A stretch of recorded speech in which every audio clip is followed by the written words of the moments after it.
அஸ்ஸலாமு அலைக்கும் வாப்பா. வலைக்கும் சலாம். அசதுல்லா, அல்லாஹுடைய தூதர் ஒருமுறை அவர்களுடைய மனைவி ஜுவேரியார் அலி அவர்களுடைய வீட்டிலிருந்து சுபு தொழுகைக்கு பள்ளிவாசலுக்கு சென்றார்கள். அப்போது ஜுவேரியார் அலி அவர்கள் அல்லாஹுவை வணங்குவதற்காக அமர்ந்து இருந்தார்கள்.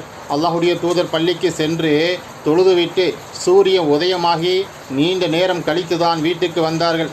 அவர்கள் வரும் வரை அன்னை அவர்கள் அமர்ந்து அல்லாஹை புகழ்ந்து கொண்டு இருந்தார்கள்.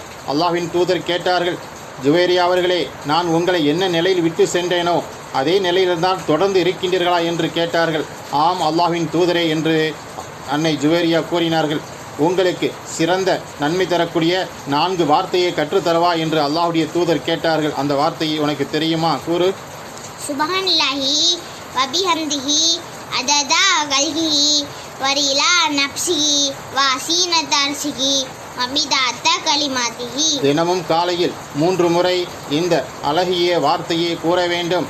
அல்லாஹுவே, உன்னை போற்றி புகழ்கின்றேன். உன்னுடைய படைப்பினங்கள் அளவிற்கு உன்னை புகழ்கின்றேன். உன்னுடைய நட்சத்திரங்கள் எண்ணிக்கை அளவுக்கு உன்னை புகழ்கின்றேன். உன்னுடைய சிம்மாசனத்தின் எடை அளவுக்கு உன்னை நான் புகழ்கின்றேன்.